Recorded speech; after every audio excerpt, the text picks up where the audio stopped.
ಪ್ರೀತಿಯ ವಿದ್ಯಾರ್ಥಿಗಳೇ, ಇವತ್ತಿನ ತರಗತಿಯಲ್ಲಿ ನಾವು ಪದ್ಯ 3 ಇನ್ನೂ ಹುಟ್ಟದೇ ಇರಲಿ ನಾರಿಯರೆನ್ನವಲು ಕುಮಾರವ್ಯಾಸ ಅವರು ರಚನೆ ಮಾಡಿರುವಂಥ ಪದ್ಯದ ಮುಂದಿನ ಭಾಗವನ್ನು ಅಧ್ಯಯನ ಮಾಡೋಣ. ಪದ್ಯ 7. ರಮಣ ಕೇಳ್ ಉಳಿದವರು ತನ್ನನ್ನು ರಮಿಸುವರು, ಮಾನಾರ್ಥವೇನೆ ನಿರ್ಗಮಿಸುವರು. ನೀನಲ್ಲದ್ ಉಳಿದವರ್ ಉಚಿತ ಬಾಹಿರರು, ಮಮತೆಯಲ್ಲಿ ನೀ ನೋಡು ಚಿತ್ತದ ಸಮತೆಯನು. ಬೀಳ್ಕೊಡು ಕುಠಾರನ ಯಮನ ಕಾಣಿಸಿ, ಕರುಣಿಸೆಂದಳು ಕಾಂತೆ ಕೈ ಮುಗಿದು. ಪದಗಳ ಅರ್ಥ. ರಮಣ, ರಮಣ ಅಂದರೆ ಗಂಡ ಅಥವಾ ಪ್ರಿಯ ಅಂತ. ಮಾನಾರ್ಥ, ಮಾನದ ವಿಷಯ. ಬಾಹಿರರು, ಅದಕ್ಕೆ ಹೊರತಾದ. ಮಮತೆ, ಪ್ರೀತಿ. ಚಿತ್ತ, ಮನಸ್ಸು. ಸಮತೆ, ಶಾಂತಸ್ಥಿತಿ. ಬೀಳ್ಕೊಡು, ಕಳುಹಿಸು. ಕುಠಾರನ, ಕ್ರೂರಿ, ದುಷ್ಟ ಆಗಿರ್ತಕ್ಕಂಥ ಕೀಚಕ. ದ್ರೌಪದಿ ಮಧ್ಯರಾತ್ರಿಯಲ್ಲಿ ಭೀಮನು ಮಲಗಿರುವಂತಹ ಕೋಣೆಗೆ ಬಂದು ತನ್ನ ದುಗುಡ ದುಃಖವನ್ನೆಲ್ಲ, ತನಗೆ ಕೀಚಕನಿಂದ ಆಗ್ತಕ್ಕಂಥ ಹಿಂಸೆ ತೊಂದರೆಯನ್ನೆಲ್ಲ ಹೇಳ್ಕೊಳ್ತಾ ಇದ್ದಾಳೆ. ಹಾಗೆ ಮುಂದುವರಿಸ್ತಾ ಇದ್ದಾಳೆ. ರಮಣ ಕೇಳ್ ಉಳಿದವರು ತನ್ನನ್ನು ರಮಿಸುವರು. ರಮಣ ಪ್ರೀತಿಯ ಭೀಮನೇ, ಪ್ರಿಯಕರನ್ನೇ ಕೇಳು. ಉಳಿದವರು ಅಂದರೆ ನಿನ್ನ ಸಹೋದರರಾಗಿರ್ತಕ್ಕಂತಹ ಉಳಿದ ಪಾಂಡವರು. ಉಳಿದವರು 4 ಜನ ಪಾಂಡವರು ಏನಿದ್ದಾರಲ್ಲ, ತನ್ನನ್ನು ರಮಿಸುವರು ಅಂದರೆ ತನ್ನ ಕಷ್ಟಕ್ಕೆ ಆಗೋದಿಲ್ಲ, ಕೇವಲ ಸುಖ ಸಂತೋಷಕ್ಕಾಗಿ ಅಷ್ಟೇ ಬರ್ತಾರೆ, ಕಷ್ಟಕ್ಕೆ ಬರೋದಿಲ್ಲ. ಮಾನಾರ್ಥವೇನೆ ನಿರ್ಗಮಿಸುವರು, ಮಾನದ ವಿಷಯ ಬಂದಾಗ, ಕಾಪಾಡೋದು ಅಥವಾ ಅವಮಾನ ಆದಾಗ, ಕಷ್ಟ ಹಿಂಸೆ ಆದಾಗ ನನಗೆ ಸಹಾಯಕ್ಕೆ ಯಾರೂ ಬರೋದಿಲ್ಲ, ಸುಖ ಸಂತೋಷಕ್ಕೆ ಬರ್ತಾರೆ ಹೊರತಾಗಿ ಅವರು ಸಹಾಯಕ್ಕೆ ಯಾವತ್ತೂ ಬರೋದಿಲ್ಲ. ಅವರು ನಿರ್ಗಮಿಸುವರು ಅಂದರೆ ಕಷ್ಟದ ಸಮಯ ಬಂದಾಗ ಬಿಟ್ಟು ಹೋಗ್ಬಿಡ್ತಾರೆ. ನೀನಲ್ಲದ್ ಉಳಿದವರ್ ಉಚಿತ ಬಾಹಿರರು, ಅವರನ್ನು ಹೊರತುಪಡಿಸಿ ಅವರು ಯಾರೂ ಕೂಡ ಇದಕ್ಕೆ ಕಷ್ಟಕ್ಕೆ ಸಹಾಯ ಮಾಡುವವರು ಅಲ್ಲ, ಇದಕ್ಕೆ ಹೊರತಾಗಿಯೇ ಇದ್ದಾರೆ. ನೀನು ಮಾತ್ರ ಕಷ್ಟಕ್ಕೆ ಆಗುವವನು, ಸಹಾಯ ಮಾಡುವವನು.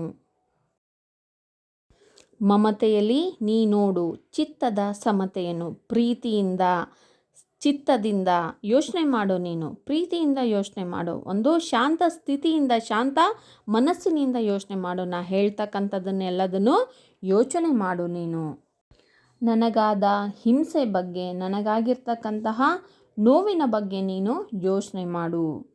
ಉಳಿದ ಪತಿಯರು ಯಾರೂ ಕೂಡ ನನಗೆ ಸ್ಪಂದಿಸುವುದಿಲ್ಲ, ನೀನು ಮಾತ್ರ ನನಗೆ ಸ್ಪಂದಿಸ್ತೀಯ, ನೀನೇ ನನಗೆ ಸರಿಸಾಟಿ.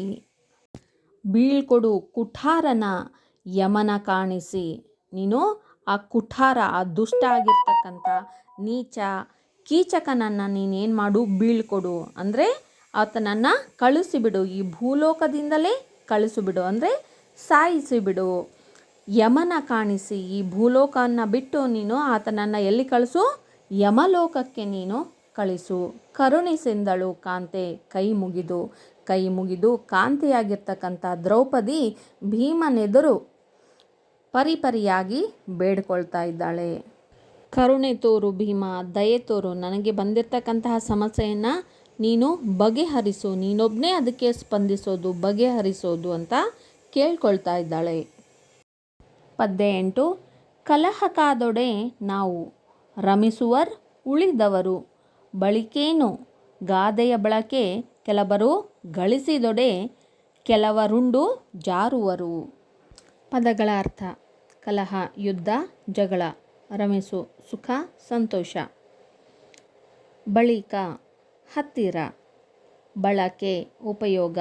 ಕೆಲವರು. ಗಳಿಸಿದೊಡೆ ಸಂಪಾದನೆ ಮಾಡೋದು ಅಥವಾ ದುಡಿಯೋದು. ಕೆಲವರುಂಡು ಜಾರುವರು. ಉಂಡು ಅಂದರೆ ಊಟವನ್ನು ಮಾಡಿ, ಜಾರುವರು ಅಂತಂದರೆ ಹೋಗೋದು ಅಂತ. ಅಳುಕಿ ನಡೆವವರಲ್ಲ ನಿನ್ನಯ ಹಳಿವು, ಹರಿಭವ ಹೇಳಿ ಚಿತ್ತವ ತಿಳುಹಿಕೊಂಬುವುದು. ನಾವು ಭೀತರು ಧರ್ಮಜನ ಹೊರೆಗೆ. ಪದಗಳ ಅರ್ಥ. ಅಳುಕಿ ಹೆದರಿ, ಹಳಿವು ನಿಂದನೆ, ಹರಿಭ ಆತ್ಮರಕ್ಷಣೆ, ಚಿತ್ತ ಮನಸ್ಸು, ತಿಳುಹಿಕೊಂಬು ತಿಳ್ಕೋ, ಭೀತ ಭೀತರು, ಭೀತ ಅಂದರೆ ಭಯ, ಧರ್ಮಜನ ಧರ್ಮರಾಯ, ಧರ್ಮಕ್ಕೆ ಅನುಗುಣವಾಗಿ ನಡೆಯುವಂತಹ ಧರ್ಮರಾಯ. ಹೊರೆ ಅಂದರೆ ಜೊತೆಗೆ ಅಥವಾ ಆತನ ಪಕ್ಕಕ್ಕೆ ಅಥವಾ ಪರವಾಗಿ. ಭೀಮನ ಬಳಿ ಪಾಂಚಾಲೆ ತನ್ನ ದುಗುಡವನ್ನು ತೋಡ್ಕೊಳ್ತಾ ಇದ್ದಾಳೆ. ಅದಕ್ಕೆ ಪ್ರತ್ಯುತ್ತರವಾಗಿ ಭೀಮ ಏನು ಹೇಳ್ತಾನೆ ಅನ್ನೋದನ್ನು ಈ ಒಂದು ಪದ್ಯದಲ್ಲಿ ತಿಳಿಸಲಾಗಿದೆ. ಕಲಹಕಾದೊಡೆ ನಾವು ರಮಿಸುವರ್ ಉಳಿದವರು. ಕಲಹ, ಯುದ್ಧ, ಜಗಳ, ಹೋರಾಟ ಅಂದರೆ ನಾನು ಬೇಕು. ಯುದ್ಧ, ಜಗಳ, ಹೋರಾಟ ಅಂದರೆ ನಾನು ನೆನಪಾಗ್ತೀನಿ. ಉಳಿದ ಸಮಯದಲ್ಲಿ ಅಂದರೆ ರಮಿಸುವರ್ ಉಳಿದವರು, ಉಳಿದಿರ್ತಕ್ಕಂತಹ ಪಾಂಡವರು ಏನಿದಾರಲ್ಲ ಅವರು. ಯಾತಕ್ಕೆ? ಸಂತೋಷ ಸುಖಕ್ಕಾದರೆ ಅವ್ರು ಬೇಕು, ಯುದ್ಧ ಜಗಳಕ್ಕಾದರೆ ನಾನು ಬೇಕು. ಕಷ್ಟ ಬಂದಾಗ ನನ್ನ ಹತ್ರ ಬರ್ತೀಯ, ಸುಖ ಸಂತೋಷಕ್ಕೆ ಅವ್ರ ಹತ್ರ ಅವ್ರ ಬಳಿಕ ಹೋಗ್ತೀಯ. ಆ ಗಾದೆನೇ ಇದೆಯಲ್ಲ, ಕೆಲವರು ಗಳಿಸಿದೊಡೆ ಕೆಲವರುಂಡು ಜಾರುವರು. ಕೆಲವೊಬ್ಬರು ಬರೀ ದುಡಿದು ಗಳಿಸ್ತಾನೇ ಇರ್ತಾರೆ, ಆದರೆ ಇನ್ನು ಕೆಲವರೇನೋ ಊಟ ಮಾಡಿ ಕುಳಿತು ತಿನ್ನೋದಷ್ಟೇ, ಕೆಲಸ ಮಾಡೋದಿಲ್ಲ, ಏನಿಲ್ಲ. ಹಾಗೆ ನಾನು ಕಷ್ಟ ಕಾಲಕ್ಕೆ ನಾನು ಬೇಕು, ಸುಖಕ್ಕಾದರೆ ಅವ್ರು ಬೇಕಾ ನಿನಗೆ ಅಂತ ಭೀಮ ದ್ರೌಪದಿಗೆ ಪ್ರತ್ಯುತ್ತರವನ್ನು ಕೊಡ್ತಾ ಇದ್ದಾನೆ. ನೋಡಿ ಇಲ್ಲಿ ಮನುಷ್ಯನ ಸಹಜ ಗುಣ ಲೆಕ್ಕಾಚಾರ ಹಾಕೋದು. ಅವರೇನಾದರೂ ಮಾಡಿದರೆ, ಅವರು ಸಹಾಯ ಮಾಡಿದರೆ ನಾವು ಮಾಡೋದು, ಇಲ್ಲ ಅಂದರೆ ನೀನೇನು ಮಾಡಿದ್ದೀಯಾ ನಾನು ನಿನಗೆ ಸಹಾಯ ಮಾಡೋದಕ್ಕೆ ಅಂತ. ಅಳುಕಿ ನಡೆಯುವವರಲ್ಲ, ನಾನು ಯಾರಿಗೂ ಹೆದರಂಗಿಲ್ಲ, ಯಾರಿಗೂ ಹೆದರಿ ಬದುಕುವಂಥ ಮನುಷ್ಯನೇ ಅಲ್ಲ ನಾನು ಯಾರಿಗೂ ಹೆದರೋದಿಲ್ಲ. ಆ ಕೀಚಕನೇನು ಸರಳವಾಗಿ ನಾನು ಕೊಲ್ಬೋದು, ಆತನಿಗೆ ಹೆದರೋದಿಲ್ಲ ನಾನು. ನಿನ್ನಯ ಹಳಿವು ಹರಿಭವ ಹೇಳಿ ಚಿತ್ತವ ತಿಳಿಹಿಕೊಂಬುದು. ಇದು ನಿನ್ನ ಕಷ್ಟ, ನಿನ್ನ ಸಂಕಟ, ನಿನ್ನ ನಿಂದನೆ, ನಿನ್ನ ಆತ್ಮರಕ್ಷಣೆ. ಇದು ಈ ನಿನ್ನ ಕಷ್ಟ ಸಂಕಟ ಎಲ್ಲವನ್ನ ನೀನು ಯೋಚನೆ ಮಾಡಿ, ಚಿತ್ತವ ತಿಳಿಹಿಕೊಂಬುದು, ಯೋಚನೆ ಮಾಡಿ ಇದನ್ನು ಹೆಂಗೆ ಪರಿಹಾರ ಮಾಡಬೇಕು ಅನ್ನೋದನ್ನು ನೀನೇ ಯೋಚನೆ ಮಾಡಬೇಕು, ನೀನೇ ತಿಳಿದುಕೊಳ್ಬೇಕು. ನಾವು ಭೀತರು ಧರ್ಮಜನ ಹೊರಗೆ, ಆದರೆ ನಾನು ಅಸಹಾಯಕನು. ಅಣ್ಣನಾದ ಧರ್ಮರಾಯ, ಧರ್ಮದ ಮಾರ್ಗವಾಗಿ ನಡೀತಕ್ಕಂತಹ ಅಣ್ಣನಿಗೆ ಹೆದರಿ ನಾನು ನಡೆದುಕೊಳ್ತಾ ಇದ್ದೀನಿ. ಅಣ್ಣನ ಆಜ್ಞೆಯನ್ನು ಪಾಲಿಸ್ತಾ ಇದ್ದೀವಿ ನಾವೆಲ್ಲರೂ, ಅಣ್ಣನಿಗೆ ಜೊತೆಯಾಗಿದ್ದೀವಿ, ಅಣ್ಣನ ವಿರುದ್ಧವಾಗಿ ನಾವು ಹೋಗೋದಿಲ್ಲ. ಹೀಗೆ ಭೀಮ ನಾನು ಸಹಾಯ ಮಾಡೋದಕ್ಕೆ ಆಗೋದಿಲ್ಲ ಅಂದ್ಕೊಂಡು ಅಪ್ರತ್ಯಕ್ಷವಾಗಿ ಹೇಳ್ತಿದ್ದಾನೆ. ಪದ್ಯ 9. ಹೆಂಡತಿಯ ಹರಿಬದಲಿಯೊಬ್ಬನೇ ಗಂಡುಗೂಸೆ ವೈರಿಯನು ಕಡಿ ಖಂಡವನು ಮಾಡುವನು. ಮೇಣ್ ತನ್ ಒಡಲನ್ ಇಕ್ಕುವನು. ಗಂಡರ್ ಐವರ್ ಮೂರು ಲೋಕದ ಗಂಡರ್ ಒಬ್ಬಳನ್ ಆಳಲಾರಿರಿ. ಗಂಡರೋ ನೀವು ಭಂಡರೋ ಹೇಳ್ ಎಂದಳ್ ಇಂದುಮುಖಿ. ಪದಗಳ ಅರ್ಥ: ಹರಿಬ ರಕ್ಷಣೆ, ಕಡಿ ಖಂಡವನು ಕಡಿದು ತುಂಡು ತುಂಡು ಮಾಡೋದು, ಮೇಣ್ ಅಥವಾ ಇಲ್ಲ, ಒಡಲ್ ದೇಹ, ಇಕ್ಕುವನು ಅಂದರೆ ತ್ಯಾಗವನ್ನು ಮಾಡುವನು, ಸಮರ್ಪಿಸುವನು. ಆಳಲಾರಿರಿ ನೋಡಿಕೊಳ್ಳೋದು, ಸಲುಹೋದು. ಇಂದುಮುಖಿ ಚಂದ್ರನಂತೆ ಮುಖವುಳ್ಳ ದ್ರೌಪದಿ. ಭಂಡ ಅಂದರೆ ಕೆಲಸಕ್ಕೆ ಬಾರದೇ ಇರೋರು ಅಥವಾ ನಾಚಿಕೆ ಇಲ್ಲದೆ ಇರೋರು ಅಂತ ಅರ್ಥ ಕೊಡುತ್ತೆ. ಭೀಮ ದ್ರೌಪದಿಗೆ ನಿನ್ನ ಕಷ್ಟವನ್ನು ನೀನೇ ಪರಿಹರಿಸ್ಕೊಳ್ಬೇಕು, ಅದರ ಬಗ್ಗೆ ನೀನೇ ಯೋಚನೆ ಮಾಡು ಅಂತ ಹೇಳಿದಾಗ ದ್ರೌಪದಿ ಏನು ಉತ್ತರವನ್ನು ಕೊಡ್ತಾ ಇದ್ದಾಳೆ ನೋಡಿ. ಹೆಂಡತಿಯ ಹರಿಬದಲಿ ಒಬ್ಬನೇ ಗಂಡು ಗೂಸೆ. ಗಂಡನ ಕರ್ತವ್ಯ ಜವಾಬ್ದಾರಿ ಏನೋ, ಹೆಂಡತಿ ಕಷ್ಟದಲ್ಲಿದ್ದಾಳೆ, ತೊಂದರೆ ಹಿಂಸೆಯಲ್ಲಿ ಇದ್ದಾಳೆ ಅಂದರೆ ಹೆಂಡತಿ ರಕ್ಷಣೆ ಮಾಡೋದು, ಇದು ಒಬ್ಬ ಗಂಡನ ಕರ್ತವ್ಯ. ಹೆಂಡತಿ ಕಷ್ಟದಲ್ಲಿ ಇದ್ದಾನೆ ಅಂದರೆ ಒಬ್ಬನೇ ಗಂಡನಾದವನು. ವೈರಿಯನು ಕಡಿ ಖಂಡವನು ಮಾಡುವನು. ವೈರಿಯನ್ನು, ಶತ್ರುವನ್ನು, ಯಾರೋ ಹಿಂಸೆಯನ್ನು ಕೊಡ್ತಾ ಇದ್ದಾರೆ, ಸಮಸ್ಯೆಗೆ ಈಡು ಮಾಡಿದಾರಲ್ಲ ಅವರನ್ನು ಏನು ಮಾಡ್ತಾನೆ, ಕಡಿದು ತುಂಡು ತುಂಡು ಮಾಡಿ ಬಿಸಾಕ್ಬಿಡ್ತಾನೆ. ಮೇಣ್ ಇಲ್ಲ, ತನ್ನ ಒಡಲನ್ನಿಕ್ಕುವನು, ಅವ್ರ ಜೊತೆಗೆ ಹೋರಾಡ್ತಾನೆ, ಹೋರಾಡಿ ತನ್ನ ದೇಹವನ್ನೇ ತ್ಯಾಗ ಮಾಡ್ತಾನೆ, ಅಂದರೆ ದೇಹವನ್ನೇ ಸಮರ್ಪಣೆ ಮಾಡ್ತಾನೆ. ಆ ಯುದ್ಧ ಮಾಡುವಾಗ ಮಡಿದ್ರೂ ಕೂಡ ಚಿಂತೆ ಇಲ್ಲ, ಹೆಂಡತಿಯ ರಕ್ಷಣೆಯನ್ನು ಮಾಡ್ತಾನೆ. ಒಬ್ಬನೇ ಗಂಡ ಇದ್ದರೂ ಸಹ ಒಬ್ಬನೇ ಗಂಡನಾದವನು. ಆದರೆ ಗಂಡರ್ 5 3 ಲೋಕದ ಗಂಡರ್. ನೀವು ಗಂಡರು ಎಷ್ಟು ಜನ ಇದ್ದೀರಿ? 5 ಜನ ಗಂಡರು ಇದ್ದೀರಿ. ನೀವು ಅಂತಿಂಥ ಗಂಡರಲ್ಲ, 3 ಲೋಕದ ಗಂಡರು. 3 ಲೋಕಕ್ಕೇ ಪ್ರಸಿದ್ಧಿಯನ್ನು ಹೊಂದಿರತಕ್ಕಂಥವರು, ವೀರರು, ಶೂರರು. ಅಂತಹ ಗಂಡರು ಒಬ್ಬೊಬ್ಬರು ಅಷ್ಟು ಶಕ್ತಿಶಾಲಿಗಳಾಗಿದ್ದೀರಿ. ಏನು ಮಾಡಬೇಕು? ತಗೊಂಡು ಒಬ್ಬ ಹೆಂಡತಿಯನ್ನೇ ನೀವು ಸಲಹೋದಕ್ಕೆ ಆಗವಲ್ತು, ಆ ಕರ್ತವ್ಯ ಪಾಲನೆಯನ್ನು ಮಾಡೋದಕ್ಕಾಗವಲ್ತು, ಕಷ್ಟದಲ್ಲಿದ್ದಾಗ ಸಹಾಯ ಮಾಡೋದಕ್ಕೆ ಆಗವಲ್ತು. ಒಬ್ಬ ಗಂಡ ಇದ್ದರೆ ತನ್ನ ಹೆಂಡತಿನ ರಕ್ಷಣೆ ಮಾಡ್ತಾನೆ, ತನ್ನ ದೇಹವನ್ನು ತ್ಯಾಗ ಮಾಡಿ ಆದರೂ ಕೂಡ ಹೆಂಡತಿಯನ್ನು ಕಾಪಾಡ್ತಾನೆ. ಆದರೆ ನೀವು 5 ಜನ ಇದ್ದೀರಿ, ಯಾವ ಉಪಯೋಗಕ್ಕೂ ಬಾರದವರು. ಗಂಡರೋ ನೀವು ಭಂಡರೋ ಹೇಳ್ ಎಂದಳ್ ಇಂದುಮುಖಿ. ನೀವು 5 ಜನ ಸೇರಿ ಒಬ್ಬ ಹೆಂಡತಿಯನ್ನು ರಕ್ಷಣೆ ಮಾಡೋದು, ಕಾಪಾಡೋದು ಆಗ್ತಾಯಿಲ್ಲ ನಿಮಗೆ. ನೀವು ಗಂಡರ ಅಲ್ಲ, ನೀವು ಭಂಡರು. ನೀವು ಕರ್ತವ್ಯವನ್ನು ಪಾಲನೆ ಮಾಡದೇ ಇರುವಂತಹ ಭಂಡರು ನೀವಿದ್ದೀರಾ ಅಂತ ಇಂದುಮುಖಿ, ಚಂದ್ರನಂಥ ಮುಖವುಳ್ಳ ದ್ರೌಪದಿ ಭೀಮನಿಗೆ ಹೇಳ್ತಾ ಇದ್ದಾಳೆ.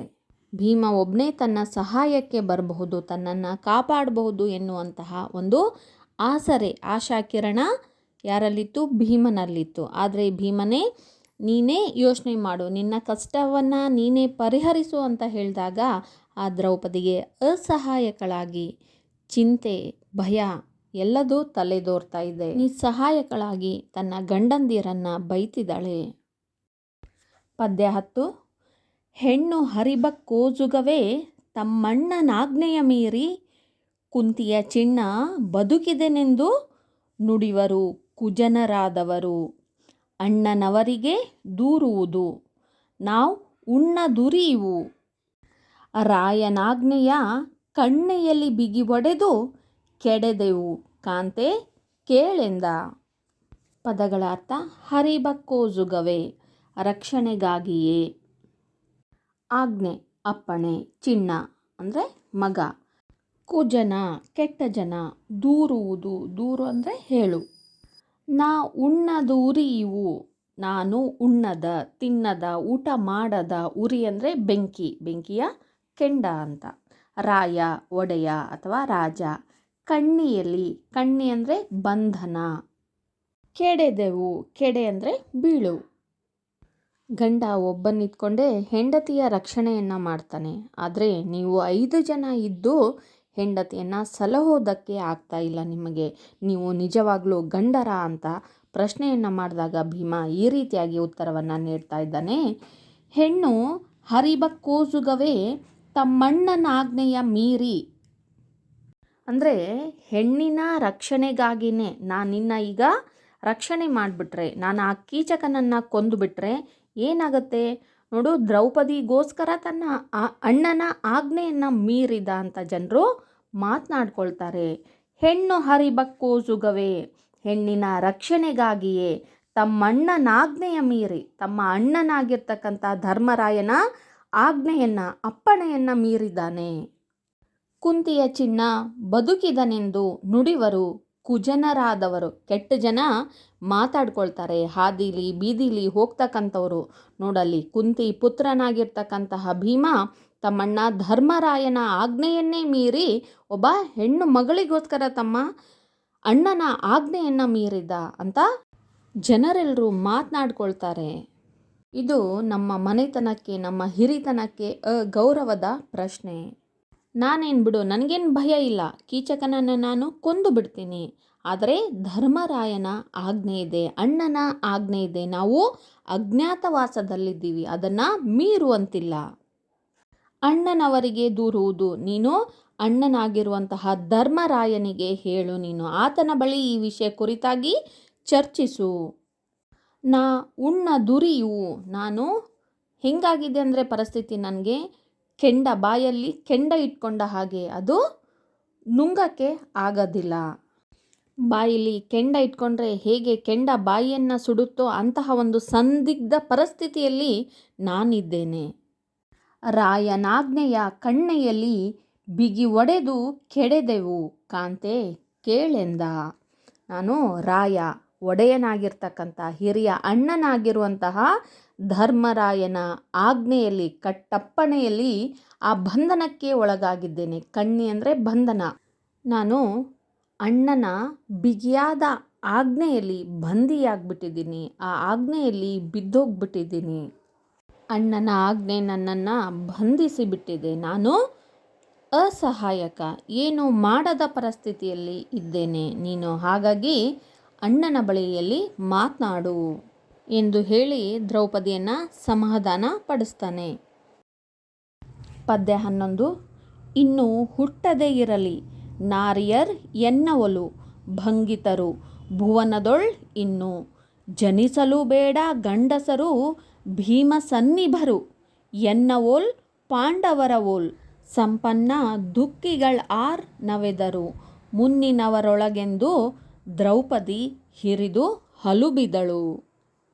ಪದಗಳ ಅರ್ಥ: ಇನ್ನು ಹುಟ್ಟದೇ ಇರಲಿ, ಹುಟ್ಟದೇ ಇರಲಿ, ಜನಿಸದೇ ಇರಲಿ, ನಾರಿಯರು ಅಂದರೆ ಸ್ತ್ರೀಯರು, ಎನ್ನವಲು ನನ್ನಂತೆ, ಭಂಗಿತರು ಅಪಮಾನಕ್ಕೊಳಗಾದವರು, ಭುವನದೊಳ್ ಭೂಮಿಯಲ್ಲಿ, ಭೀಮ ಸನ್ನಿಭರು ಭೀಮನಂತೆ ಬಲಶಾಲಿಗಳು, ಎನ್ನವೋಲ್ ನನ್ನಂತೆ, ಪಾಂಡವರವೊಲು ಪಾಂಡವರಂತೆ, ಸಂಪನ್ನ ಸಂಪೂರ್ಣ, ನವೆದರು ನರಳಿದರು, ಮುನ್ನಿನವರೊಳ್ ಅಂದರೆ ಈ ಮುಂಚೆ ಜನಿಸಿದವರಲ್ಲಿ, ಈ ಮುಂಚೆ ಹುಟ್ಟಿದವರಲ್ಲಿ, ಹಿರಿದು ಹೆಚ್ಚಿನದಾಗಿ ಬಲುವಾಗಿ, ಹಲುಬಿದಳು ಅಂದರೆ ನೊಂದಳು, ರೋಧಿಸಿದಳು. ಭೀಮನಂದು ಕೂಡ ಅಸಹಾಯಕ ಸ್ಥಿತಿ ಇರುತ್ತೆ, ಏನೋ ಮಾಡದೇ ಇರುವಂಥ ಸ್ಥಿತಿ. ಆಗ ನೀನು ಧರ್ಮರಾಯನಿಗೆ ಹೇಳು ಅಂತ ಹೇಳಿದಾಗ ದ್ರೌಪದಿ ಏನು ಹೇಳ್ತಾ ಇದ್ದಾಳೆ ಅಂದರೆ, ಇನ್ನು ಹುಟ್ಟದೇ ಇರಲಿ ನಾರಿಯರ್ ಎನ್ನವೊಲು ಅಂದರೆ ಇನ್ನು ಮುಂದೆ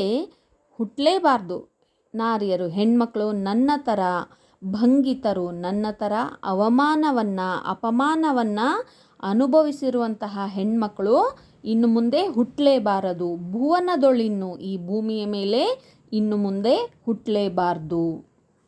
ಜನಿಸಲು ಬೇಡ ಗಂಡರು ಭೀಮಸನ್ನಿಭರು, ಹಾಗೆ ಜನಿಸಲೇಬಾರ್ದು ಗಂಡರು. ಎಂತಹ ಗಂಡರು? ಹುಟ್ಟಲೇಬಾರ್ದು ಅಂತ. ಎಂಥ ಗಂಡರು? ಭೀಮನಂಥ ಬಲಶಾಲಿಗಳಾಗಿರ್ತಕ್ಕಂತಹ ಗಂಡರು. ಬಲಶಾಲಿಗಳಾಗಿದ್ದು ಕೂಡ ಅಸಹಾಯಕ ಸ್ಥಿತಿಯಲ್ಲಿರ್ತಕ್ಕಂತಹ ಗಂಡಸರು ಹುಟ್ಟಲೇಬಾರ್ದು. ಎನ್ನವಲು ನನ್ನಂತೆ, ಪಾಂಡವರವಲು ನನ್ನಂತೆ ಮತ್ತು ಪಾಂಡವರಂತೆ. ಇನ್ನು ಒಂದು ಅಸಹಾಯಕ ಸ್ಥಿತಿ ಇದೆಯಲ್ಲ, ಏನು ಮಾಡದೇ ಇರುವಂತಹ ಸಂದಿಗ್ಧ ಸ್ಥಿತಿ ಇದೆಯಲ್ಲ, ಇಂಥ ಸ್ಥಿತಿ ಯಾರಿಗೂ ಬರಲೇಬಾರ್ದು. ಇಂತಹ ಜನ್ಮ ಬೇಡವೇ ಬೇಡ. ಸಂಪನ್ನ ದುಃಖಿಗಳಾರು ನವೆದರು. ಈ ರೀತಿಯಾಗಿ ನಮ್ಮ ಥರ ಏನು ನಾವು ಪರಿಸ್ಥಿತಿಯಲ್ಲಿದ್ದೀವಲ್ಲ, ಆ ಥರ ಅನ್ಯಾಯ ನಡೀತಾ ಇದ್ರು, ಹಿಂಸೆ ನೋವು ಆಗ್ತಾ ಇದ್ರು ಕೂಡ ಏನು ಮಾಡೋಂತಹ ಪರಿಸ್ಥಿತಿ ಉಂಟಾಗಿದೆ. ಸುಮ್ಮನೆ ಕಣ್ಣು ಮುಚ್ಕೊಂಡು ಕೂಡೋಂತಹ ನೋಡುವಂಥ ಪರಿಸ್ಥಿತಿ ಉಂಟಾಗಿದೆಯಲ್ಲ, ಇಂಥ ಪರಿಸ್ಥಿತಿ ಯಾರಿಗೂ ಬರೋದು ಬೇಡ. ಸಂಪೂರ್ಣ ದುಃಖಿಗಳಾರು, ಈ ರೀತಿಯಾಗಿ ಸಂಪೂರ್ಣವಾಗಿ ದುಃಖವನ್ನು ಅನುಭವಿಸಿದವರು, ನರಳಿದವರು. ಮುನ್ನಿನವರೊಳಗೆಂದು ಅಂದರೆ ಈ ಮುಂಚೆ ಹುಟ್ಟಿದವರಲ್ಲಿ, ಈ ಮುಂಚೆ ಜನಿಸಿದ್ರಲ್ಲ ಅವರಲ್ಲಿ ಇಂತಹ ಪರಿಸ್ಥಿತಿ, ನಮಗೇನು ಈ ಸ್ಥಿತಿ ಒದಗಿದೆಯಲ್ಲ, ಇಂತಹ ಸ್ಥಿತಿ ದುಃಖ ಈ ಹಿಂದೆ ಯಾರಿಗೂ ಕೂಡ ಬಂದಿರಲಿಕ್ಕಿಲ್ಲ ಎಂದು ದ್ರೌಪದಿ ಹಿರಿದು ಹಲುಬಿದಳು. ಹೀಗೆ ದುಃಖಿತಳಾಗಿ ದ್ರೌಪದಿ ಅತಿಯಾಗಿ ದುಃಖವನ್ನು ಪಡ್ತಾ ರೋಧಿಸ್ತಾ ಇದ್ದಾಳೆ, ಸಂಕಟ ಪಡ್ತಾ ಇದ್ದಾಳೆ. ಪಾಂಡವರು ಅಜ್ಞಾತವಾಸದಲ್ಲಿ ಇಲ್ಲ ಅಂದರೆ ಏನೆಲ್ಲ ಮಾಡ್ತಾಯಿದ್ರು, ಆದರೆ ಅಜ್ಞಾತವಾಸದಲ್ಲಿ ಇರೋದರಿಂದ ಅವರ ಕೈಯನ್ನು ಕಟ್ಟಿ ಹಾಕಲಾಗಿದೆ. ಅಂತಹ ಒಂದು ಸಂದಿಗ್ಧ ಪರಿಸ್ಥಿತಿ ಅವರಿಗೆ ಬಂದು ಒದಗಿದೆ.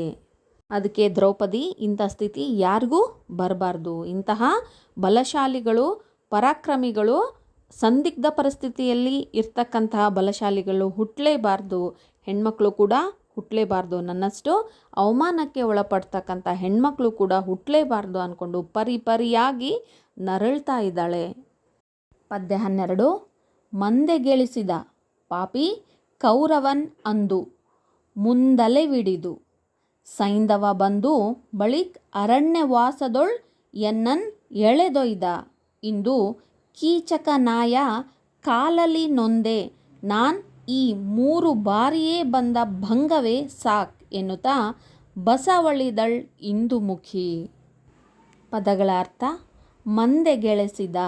ಮಂದೆ ಅಂದರೆ ತುಂಬಿದ ಸಭೆಯಲ್ಲಿ, ಮಂದೆಯಲ್ಲಿ, ಜನರಲ್ಲಿ. ಎಳೆಸಿದ ಅಂದರೆ ಎಳೆದು ತಂದ. ಮುಂದೆಲೆವಿಡಿದು. ಮುಂದೆಲೆ ಅಂದರೆ ಮುಂದಿನ ತಲೆ, ಮುಂದಿನ ತಲೆಯ ಕೇಶಗಳನ್ನು ಹಿಡಿದು. ಸೈಂಧವ, ದುಶ್ಶಲೆಯ ಗಂಡನಾದ ಸೈಂಧವ ಅಥವಾ ಜಯದ್ರಥ. ಅರಣ್ಯವಾಸದೊಳ್ ಅಂದರೆ ಅರಣ್ಯ, ಕಾಡಿನಲ್ಲಿ ವಾಸವಾಗಿದ್ದಾಗ, 12 ವರ್ಷ ವನವಾಸ ಮಾಡುವಂತಹ ಸಂದರ್ಭದಲ್ಲಿ. ನೊಂದೆ ಅಂದರೆ ನೋಯಿಸೋದು. ಭಂಗ, ಅವಮಾನ. ಬಸವಳಿ, ಬಳಲು. ಇಂದುಮುಖಿ, ಚಂದ್ರನಂತ ಮುಖವುಳ್ಳವಳು. ದ್ರೌಪದಿಯ ದುಃಖ, ಆ ನೋವು ಮುಗಿತಾನೇ ಇಲ್ಲ, ಹಾಗೆ ಹರಿದು ಬರ್ತಾನೇ ಇದೆ. ಹಿಂದೆ ಆಗಿರೋದ ಘಟನೆಗಳನ್ನು ಕೂಡ ನೆನಪು ಮಾಡಿಕೊಂಡು ರೋಧಿಸ್ತಾ ಇದ್ದಾಳೆ. ಮಂದೆ ಗೆಳಿಸಿದ. ಮಂದೆ ಗೆಳಿಸಿದ ಅಂದರೆ ಮಂದೆಯಲ್ಲಿ, ತುಂಬಿದ ಸಭೆಯಲ್ಲಿ ಎಳೆದು ತಂದ. ಪಾಪಿಯಾಗಿರುವಂತಹ ಕೌರವನ್ ಅಂದು. ಪಾಪಿಯಾದ ಕೌರವ ಯಾರು? ದುಶ್ಯಾಸನ. ದುಶ್ಯಾಸನ ತುಂಬಿದ ಸಭೆಯಲ್ಲಿ ನನ್ನ ಕೇಶರಾಶಿಗಳನ್ನು ಹಿಡಿದು ಎಳೆದು ತಂದು ನನ್ನನ್ನು ಅಪಮಾನಗೈದ. ಮುಂದೆಲೆವಿಡಿದು, ಮುಂದಿನ ತಲೆ, ಮುಂದಿನ ತಲೆಯ ಕೇಶರಾಶಿಗಳನ್ನು ಹಿಡಿದುಕೊಂಡು ನನ್ನನ್ನು ಸಭೆಯಲ್ಲಿ ಎಳೆದು ತಂದ.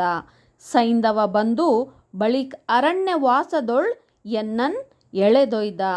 ನಂತರದಲ್ಲಿ ವನವಾಸದಲ್ಲಿ ಇದ್ದಾಗ, ಕಾಡಿನಲ್ಲಿ ವಾಸ ಮಾಡುವಂತಹ ಸಂದರ್ಭದಲ್ಲಿ ಸೈಂಧವ, ಜಯದ್ರಥ, ದುಶ್ಶಲೆಯ ಗಂಡನಾದಂತಹ ಸೈಂಧವ ಬಂದು ನನ್ನನ್ನು ಎಳೆದುಕೊಂಡು ಹೋದ, ಅಪಹರಣ ಮಾಡಿದ. ಇಂದು ಕೀಚಕನಾಯ ಕಾಲಲ್ಲಿ ನೊಂದೆ. ಇಂದು, ಇವತ್ತು ಏನಾಗ್ತಾ ಇದೆ? ನಾಯಿಯಾಗಿರ್ತಕ್ಕಂತಹ ಕೀಚಕ ನನ್ನನ್ನು ಕಾಲಲ್ಲಿ ಒದ್ದು, ಸಭೆಯಲ್ಲಿ ಕಾಲಲ್ಲಿ ಒದ್ದು ಅವಮಾನವನ್ನು ಮಾಡಿದ್ದಾನೆ. ನಾನು ಈ 3 ಬಾರಿಯೇ ಬಂದ ಭಂಗವೇ ಸಾಕೆನ್ನುತ್ತಾ, ನನಗೆ ಈ 3 ಬಾರಿ, ನನಗೆ ಒಟ್ಟು 3 ಬಾರಿ ಅಪಮಾನವಾಗಿದೆ. ದುಶ್ಯಾಸನನಿಂದ, ಸೈಂಧವನಿಂದ, ಕೀಚಕನಿಂದ ಈ 3 ಬಾರಿ ನನಗೆ ಅಪಮಾನವಾಗಿದೆ. ಈ ಭಂಗವೇ ಸಾಕೆನ್ನುತ್ತಾ, ಈಗ ಇಲ್ಲಿವರೆಗೂ ಆಗಿರ್ತಕ್ಕಂಥ ಅಪಮಾನನೇ ನನಗೆ ಸಾಕು. ಅದಕ್ಕೆ ಇನ್ನೂ ಹುಟ್ಟದಿರಲಿ ನಾರಿಯರೆನ್ನವಳು. ನನ್ನಷ್ಟು ಅಪಮಾನವನ್ನು, ನೋವು, ಹಿಂಸೆಯನ್ನು ಅನುಭವಿಸ್ತಾ ಇದ್ದರೆ ನಾರಿಯರು ಮುಂದೆ ಜನ್ಮ ತಾಳದೇ ಇರಲಿ, ಹೆಣ್ಣಾಗಿ ಹುಟ್ಟದೇ ಇರಲಿ ಅಂತ ಬಯಸ್ತಾ ಇದ್ದಾಳೆ. ಸಾಕೆನ್ನುತ್ತಾ ಬಸವಳಿದಳ್ ಇಂದುಮುಖಿ. ಈಗ ಹುಟ್ಟಿರೋದೇ, ಈಗ ನೋವು ಅನುಭವಿಸಿರೋದೇ ಸಾಕು ಅಂತ ಇನ್ನೂ ಹೆಚ್ಚಿನದಾಗಿ ಬಳಲ್ತಾ, ಹಿಂದಿನದನ್ನು ನೆನಪು ಮಾಡ್ಕೊಳ್ತಾ ಅವಳು ಅಳ್ತಾ ಇದ್ದಾಳೆ. ಯಾರು? ಚಂದ್ರನಂಥ ಮುಖವುಳ್ಳ ದ್ರೌಪದಿ. ಪದ್ಯ 13. ಕಾಲಯಮ ಕೆರಳಿದೊಡೆ ಮುರಿವು ಹೆಚ್ಚಾಳುತನದವರ್ ಎನ್ನನ್ ಒಬ್ಬಳನ್ ಆಳಲಾರಿರಿ. ಪಾಪಿಗಳಿರ ಅಪಕೀರ್ತಿಗಳ್ ಅಳುಕಿರಲ್ ತೋಳಹೊರೆ ನಿಮಗೇಕೆ. ಭೂಮಿ ಪಾಲ ವಂಶದೊಳ್ ಉದಿಸಲ್ ಏತಕೆ.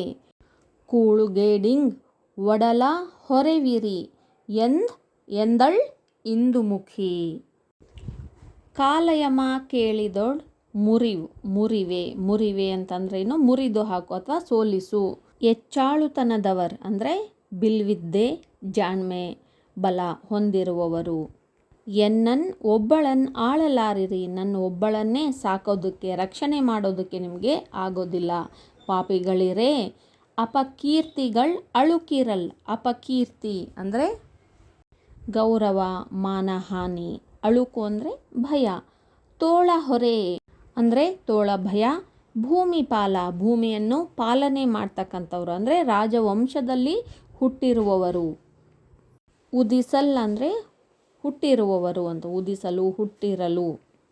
ಕೂಳಗೇಡಿಂಗ್ ಒಡಲ ಹೊರೆವಿರಿ ಅಂದರೆ ತಿನ್ನುವುದಕ್ಕೆ ಮಾತ್ರ ಬದುಕಿರುವಂತಹ ನಿಷ್ಪ್ರಯೋಜಕರು. ಇಂದುಮುಖಿ ಅಂದರೆ ದ್ರೌಪದಿ. ಕಾಲಯಮ ಕೆರಳಿದೋಡ್ ಮುರಿ ಹೆಚ್ಚಾಳುತನದವರ್ ಅಂದರೆ ಕಾಲಯಮನೇ ಕೆರಳಿ ಕೋಪಗೊಂಡು ಬಂದರೆ ನೀವು ನಿಮ್ಮ ಬಿಲ್ವಿದ್ದೆ, ಜಾಣ್ಮೆ, ಬಾಹುಬಲವನ್ನು ಹೊಂದಿರತಕ್ಕಂತಹ ನೀವು ಆ ಯಮನನ್ನೇ ಮುರಿದು ಹಾಕುವಿರಿ, ಆ ಯಮನನ್ನೇ ಸೋಲಿಸಿ ಬಿಡುವಿರಿ. ಅಂತಹ ಬಲಶಾಲಿಗಳು ನೀವು ಪಂಚಪಾಂಡವರು. ಎನ್ನ ಒಬ್ಬಳನ್ ಆಳಲಾರಿರಿ. ಆದರೆ ನೀವು 5 ಜನ ಇದ್ಕೊಂಡು ಅಂಥ ಶಕ್ತಿ ಬಲಶಾಲಿಗಳಾಗಿದ್ಕೊಂಡು ಯಮನನ್ನೇ ಸೋಲಿಸುವಂತಹ ಶಕ್ತಿ ನಿಮ್ಮಲ್ಲಿ ಇದ್ದರೂ ಕೂಡ ನನ್ನ ಒಬ್ಬಳನ್ನು ನಿಮಗೆ ನೋಡ್ಕೊಳ್ಳೋದಕ್ಕೆ ಆಗ್ತಾ ಇಲ್ಲ, ರಕ್ಷಣೆ ಮಾಡೋದಕ್ಕೆ ನಿಮಗೆ ಆಗ್ತಿಲ್ಲ. ಪಾಪಿಗಳಿರ ಅಪಕೀರ್ತಿಗಳು ಅಳುಕಿರಲ್. ನೀವು ಪಾಪಿಗಳು. ನೀವು ಒಬ್ಬ ಹೆಂಡತಿಯನ್ನು ಸಲಹೋದಕ್ಕೆ ಆಗ್ತಾ ಇಲ್ಲ. ನೀವು ಅಂತಹ ಪಾಪಿಗಳು. ಅಪಕೀರ್ತಿಯ ಅಳುಕಿರಲ್. ನಿಮಗೆ ಅಪಕೀರ್ತಿ, ಮಾನ ಮರ್ಯಾದೆ ಹೋಗುತ್ತೆ. ಕೆಟ್ಟ ಜನರು ಏನೆಲ್ಲ ಮಾತನಾಡ್ಕೊಳ್ತಾರೆ. ಒಬ್ಬ ಹೆಂಡತಿಗೋಸ್ಕರ ಅಥವಾ ಹೆಣ್ಣಿಗೋಸ್ಕರ ಅಣ್ಣನ ಆಜ್ಞೆಯನ್ನೇ ಮೀರಿದ್ದೀಯಾ ಅಂದ್ಕೊಂಡು ಮಾತನಾಡ್ಕೊಳ್ತಾರ ಅನ್ನುವಂತಹ ಅಪಕೀರ್ತಿಯ ಭಯ ನಿಮಗಿತ್ತು ಅಂದರೆ ತೋಳ ಹೊರೆ ನಿಮಗೇಕೆ? ಈ ತೋಳ ಬಲ, ಶಕ್ತಿ, ಸಾಮರ್ಥ್ಯ, ವೀರತ್ವ, ಪೌರುಷ ನಿಮಗೆಲ್ಲ ಯಾಕೆ ಬೇಕು? ಭೂಮಿ ಪಾಲ ವಂಶದೊಳ್ ಉದಿಸಲಿಯೇತಕ್ಕೆ.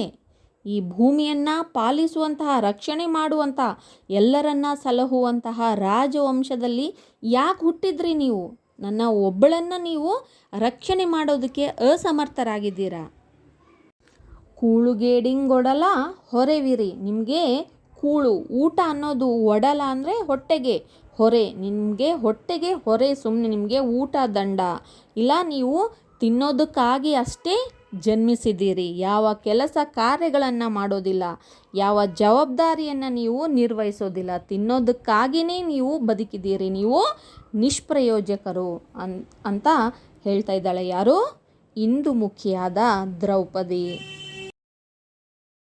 ಪದ್ಯ 14 ಎನ್ನಲು ಕಂಬನಿ ದುಂಬಿದನು ಕಡು ನೆನೆದು ಅಂತಃಕರಣ ರೋಷದ ಘನತೆ ಹೆಚ್ಚಿತು ಹಗೆಗಳನ್ ಹಿಂಡಿದನು ಮನದೊಳಗೆ ತನು ಪುಳಕೌ ಉಬ್ಬರಿಸಿ ಮೆಲ್ಲನೆ ವನಿತೆಯನ್ನು ತೆಗೆದಪ್ಪಿದನು ಕಂಬನಿ ಒಡೆದನು ಸೆರಗಿನಲಿ ಕಲಿ ಭೀಮ ಮಾನಿನಿಯ. ದ್ರೌಪದಿ ಭೀಮನನ್ನು ರಕ್ಷಿಸು ಭೀಮ ಅಂತ ಬಂದಾಗ ಅಣ್ಣನ ಆಜ್ಞೆಯನ್ನು ಮೀರೋದಕ್ಕೆ ಆಗೋದಿಲ್ಲ. ಜನರು ಒಬ್ಬ ಹೆಣ್ಣಿಗಾಗಿ ಅಣ್ಣನ ಆಜ್ಞೆಯನ್ನು ಮೀರಿದೆಯಾ ಅಂತ ಕೆಟ್ಟ ಮಾತುಗಳನ್ನು ಆಡ್ತಾರೆ. ನಮ್ಮ ಮಾನ ಮರ್ಯಾದೆ ಎಲ್ಲಿಗೆ ಹೋಗುತ್ತೆ ಅಂತ ದೊಡ್ಡ ದೊಡ್ಡ ಮಾತುಗಳನ್ನು ಆಡ್ತಾನಲ್ಲ. ಆಗ ದ್ರೌಪದಿ 5 ಜನ ಗಂಡಂದಿರು ಇದ್ಕೊಂಡು ಒಬ್ಬ ಹೆಣ್ಣು ಮಗಳನ್ನು, ಒಬ್ಬ ಹೆಂಡತಿಯನ್ನು ನಿಮಗೆ ರಕ್ಷಣೆ ಮಾಡೋದಕ್ಕೆ ಆಗ್ತಾ ಇಲ್ಲ. ನೀವು ಗಂಡರಿದ್ದೀರಾ ಇಲ್ಲ ಭಂಡರಿದ್ದೀರಾ? ನೀವು ರಾಜ ಮನೆತನದಲ್ಲಿ ಯಾಕೆ ಹುಟ್ಟಿದ್ರಿ? ನಿಮ್ಮ ತೋಳುಗಳಲ್ಲಿ ಬಲ ಏಕೆ? ಸುಮ್ಮನೆ ನೀವು ತಿನ್ನೋದಕ್ಕಾಗಿಯೇ ಹುಟ್ಟಿದ್ದೀರಿ. ನೀವು ನಿಷ್ಪ್ರಯೋಜಕರು ಅಂದಾಗ ಆ ಮಾತುಗಳು ಎಲ್ಲ, ಆ ಟೀಕೆಗಳು ಎಲ್ಲ ಭೀಮನ ಮನಸ್ಸನ್ನು ಚುಚ್ಚುತ್ತವು, ನಾಟುತ್ತವು. ಈ ರೀತಿಯಾದ ದ್ರೌಪದಿಯ ಮಾತಿಗೆ ಎನ್ನಲು, ದ್ರೌಪದಿ ಹೀಗೆ ಹೇಳಲು ಕಂಬನಿ ದುಂಬಿದನು, ಕಣ್ಣೀರು ತುಂಬಿ ಬರ್ತಾ ಇದೆ, ಆತನಿಗೆ ನೋವು ಆಗ್ತಾ ಇದೆ. ದ್ರೌಪದಿ ಹೇಳೋದೆಲ್ಲ ಸತ್ಯ ಅನ್ನಿಸ್ತಾ ಇದೆ. ಆತನಿಗೆ ಪಶ್ಚಾತ್ತಾಪದ ಭಾವನೆ ತುಂಬಿ ಕಣ್ಣಲ್ಲಿ ನೀರು ತುಂಬಿ ಬರ್ತಾ ಇದ್ದವು.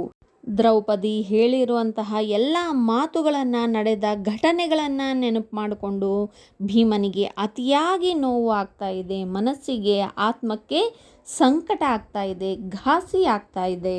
ಹಾಗೆ ರೋಷ ಅನ್ನೋದು ಉಕ್ತಾ ಇದೆ ಕೀಚಕನ ಮೇಲೆ, ದುಶ್ಯಾಸನ ದುರ್ಯೋಧನನ ಮೇಲೆ ರೋಷ, ಕಿಚ್ಚು ಅನ್ನೋದು ಉಕ್ತಾ ಇದೆ, ಹೆಚ್ಚಾಗ್ತಾ ಇದೆ. ರೋಷದ ಘನತೆ ಹೆಚ್ಚಿತು, ರೋಷ ಹೆಚ್ಚಾಗ್ತಾ ಇದೆ. ಹಗೆಗಳನ್ನು ಹಿಂಡಿದನು. ಹಗೆ ಅಂದರೆ ದ್ವೇಷ. ಆ ದ್ವೇಷವನ್ನು ಕೀಚಕ, ದುಶ್ಯಾಸನ, ಸೈಂಧವ ಇವ್ರ ಮೇಲೆ ಇರ್ತಕ್ಕಂಥ ದ್ವೇಷ, ಕೌರವರ ಮೇಲೆ ಇರುವಂಥ ಹಗೆತನವನ್ನೆಲ್ಲ ಹಿಂಡ್ತಾ ಇದ್ದಾನೆ. ಅಂದರೆ ಮನಸ್ಸಿನಲ್ಲಿನೇ ಹಿಂಡ್ಕೊಳ್ತಾ ಇದ್ದಾನೆ, ಮನದೊಳಗಡೆನೇ ಇಟ್ಕೊಳ್ತಾ ಇದ್ದಾನೆ. ತನು ಪುಳಕ ಉಬ್ಬರಿಸಿ ಮೆಲ್ಲನೆ ವನಿತೆಯನ್ನು ತೆಗೆದಪ್ಪಿದನು. ತನು ಅಂದರೆ ದೇಹ, ಪುಳಕ ಅಂದರೆ ರೋಮಾಂಚನ. ನೋಡಿ, ಇಲ್ಲಿ ಭೀಮನಿಗೆ 2 ಭಾವನೆಗಳು ಒಟ್ಟಿಗೆ ಉದ್ಭವ ಆಗ್ತಾ ಇದ್ದವು. ರೋಷ, ಕಿಚ್ಚು ಅನ್ನೋದು ಹುಟ್ಟುತ್ತಾ ಇದೆ ದ್ರೌಪದಿಯ ಮಾತುಗಳನ್ನು ಕೇಳಿ. ಹಾಗೆಯೇ ದ್ರೌಪದಿಯ ಸಂಕಟವನ್ನು ನೋಡಿ ಆತನ ಕಣ್ಣಲ್ಲಿ ನೀರು ಕೂಡ ಬರ್ತಾ ಇದೆ. ಭೀಮನಿಗೆ ನೋವು ಕೂಡ ಆಗ್ತಾ ಇದೆ. ಮೈ ರೋಮಾಂಚನಗೊಂಡು ಆಕೆ ಹೇಳಿದ ಮಾತುಗಳನ್ನೆಲ್ಲ ಕೇಳಿ ಮೈ ಝುಮ್ ಎನ್ನುತ್ತಾಗಲೇ ಮೆಲ್ಲನೆ ವನಿತೆಯನ್ನು ತೆಗೆದಪ್ಪಿದನು. ಮೆಲ್ಲನೆ ನಿಧಾನಕ್ಕೆ ಯಾರೋ ದ್ರೌಪದಿ ಹತ್ರ ಬಂದು ಆಕೆಯನ್ನು ಅಪ್ಕೊಳ್ತಾನೆ, ತಬ್ಬಿಕೊಳ್ತಾನೆ, ಸಮಾಧಾನ ಪಡಿಸ್ತಾ ಇದ್ದಾನೆ. ಆಕೆಯ ನೋವನ್ನು ನಿವಾರಣೆ ಮಾಡೋದಕ್ಕೋಸ್ಕರ ಪ್ರಯತ್ನ ಪಡ್ತಾ ಇದ್ದಾನೆ. ಕಂಬನಿ ಒಡೆದನು ಸೆರಗಿನಲಿ. ಅಂದರೆ ಆ ಸೆರಗನ್ನು ತೆಗೆದುಕೊಂಡು ದ್ರೌಪದಿಯ ಕಣ್ಣೀರನ್ನು ಒರೆಸ್ತಾನೆ. ಕಲಿ ಭೀಮ ಮಾನಿನಿಯ ಕಲಿಯಾಗಿರ್ತಕ್ಕಂತಹ ವೀರನಾಗಿರ್ತಕ್ಕಂತಹ ಭೀಮ ಆ ಹೆಣ್ಣು ಅಥವಾ ದ್ರೌಪದಿಯ ಕಣ್ಣೀರನ್ನು ಒರೆಸ್ತಾ ಇದ್ದಾನೆ. ಪದ್ಯ 15. ಕುರುಳನೇವರಿಸಿದನು ಗಲ್ಲವ ನೊರೆಸಿ ಮುಂಡಾಡಿದನು ಮಂಚದ ಹೊರೆಯ ಗಿಂಡಿಯ ನೀರಿನಲ್ಲಿ ತೊಳೆದನು ಮುಖಾಂಬುಜವ ಅರಸಿ ಬಿಡು ಬಿಡು ಖಾತಿಯನ್ನು ವಿಸ್ತರಿಸಲೇಕೆ ಅಣ್ಣನಾಜ್ಞೆಯ ಗೆರೆಯ ದಾಂಟಿದೆನು ಹೋಗೆಂದನ್ ಆ ಭೀಮ. ಪದಗಳ ಅರ್ಥ: ಕುರುಳ ತಲೆಗೂದಲು, ನೇವರಿಸು ಸವರು, ಗಲ್ಲವ ನೊರೆಸಿ ಒರಸಿ, ಮುಂಡಾಡಿದನು ಮುದ್ದು ಮಾಡಿದನು ಅಥವಾ ರಮಿಸೋದು, ಹೊರೆಯ ಸಮೀಪ, ಗಿಂಡಿ ಚಿಕ್ಕ ತಂಬಿಗೆ, ಮುಖಾಂಬುಜವ ಕಮಲದಂತಿರುವ ಮುಖ, ಅಂಬುಜ ಅಂದರೆ ಕಮಲ, ಅರಸಿ ರಾಣಿ, ಖಾತಿ ಕೋಪ ಅಥವಾ ಸಿಟ್ಟು, ವಿಸ್ತರಿಸಲೇಕೆ ಹೆಚ್ಚಿನ ಮಾತೇಕೆ. ಭೀಮ ದುಃಖದಲ್ಲಿ ರೋಧಿಸುತ್ತಿರುವಂತಹ ದ್ರೌಪದಿಯ ಕಣ್ಣೀರನ್ನು ಸೆರಗಿನಿಂದ ಒರೆಸ್ತಾನೆ. ಕುರುಳ ನೇವರಿಸಿದನು, ಆಕೆಯ ತಲೆಗೂದಲನ್ನು ಸವರ್ತಾನೆ.